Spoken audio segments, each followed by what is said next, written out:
If you want to succeed as a freelancer, you need to learn to say no to job offers. Bruno here, I'm the founder at Freelance Growth Academy, and I record videos for this channel where you can learn more about how to make more money and achieve success as a freelancer. And today I'm going to talk about saying no and declining job offers. Now, I know this sounds weird. How can I achieve success if I'm saying no to clients, if I'm declining opportunities, right? And the thing is, you need to understand most of the problems you will face as a freelancer come from saying yes to the wrong clients. Okay? Talk to any experienced freelancer, someone who's been freelancing for many years, like I have, for 13 years in my case, and they will tell you horror stories, and they all start when they said yes to the wrong client. They knew the client was not very good, maybe they're not very nice, maybe the company was a bit shady, maybe the project wasn't very inspiring, or they were negotiating too hard on the price, whatever it is. When they say yes to a client that is not a perfect client, usually leads to lots of stress and headaches and horror stories. Okay? And in the end of the day, this is what's going to keep you awake at night. Okay? It's the bad clients that you take in. The lack of clients is a problem, yes, and I can teach you how to get more clients. There are many articles that I've written and courses for you to take. I'm going to post some links in the description. So the lack of clients can be a problem, but having bad clients, in my opinion, is an even bigger problem.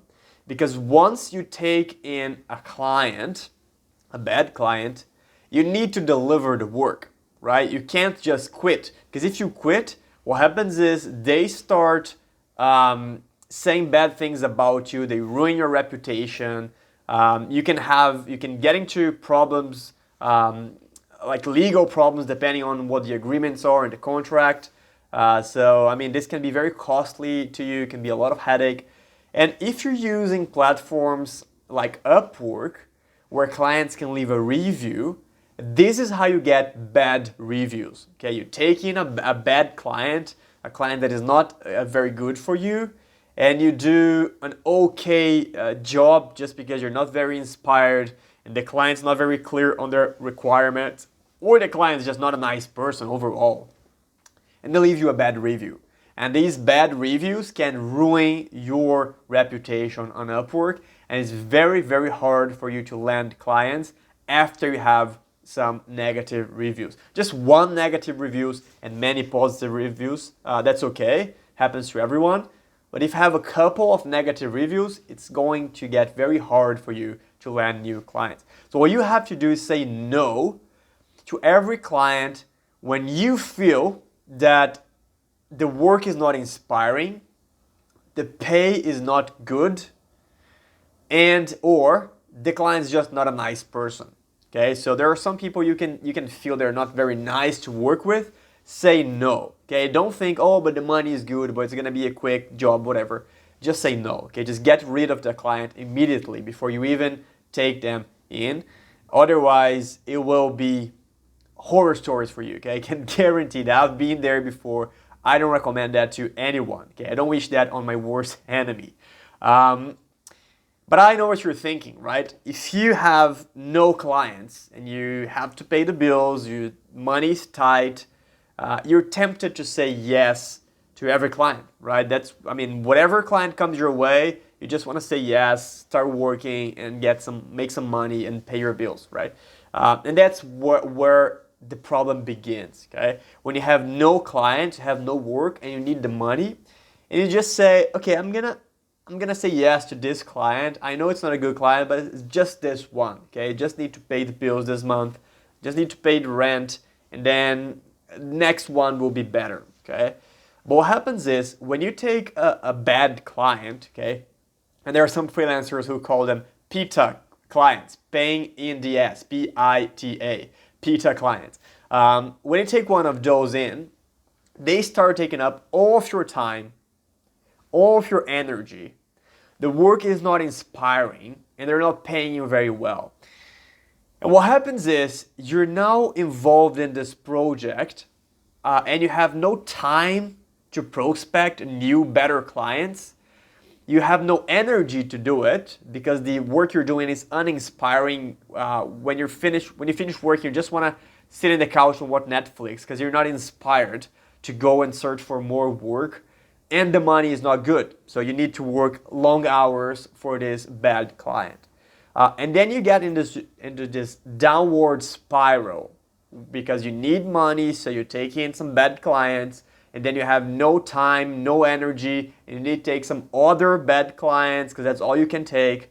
And it's very hard to escape that downward spiral, okay? What you need to do is take in good clients only, okay? If the client's not going to pay you well, just say no. If they're not a nice person, say no. And if you don't think the job is inspiring, say no, okay? And as you learn how to say no to clients, you will start attracting more higher quality clients. I don't know why this happens, but it just happens. As you start saying no to the wrong clients, the good clients start showing up. It's the universe, energy, God, I don't know what it is, but it just works like that, okay? When you say no to the wrong things, the right things start showing up. That happens to relationships, to clients, to everything, right?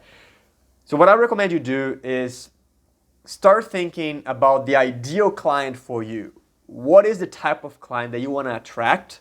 And every time a client shows up and they're not the ideal client, or at least close to the ideal client, just say no, okay? Just decline the offer. Don't even send a proposal. Just say you're too busy, you can't take the job, whatever it is, okay? Especially in platforms like Upwork. Because if you, as you get more experienced on Upwork and you build a reputation, you start getting invited for jobs. I get invitations every day, right?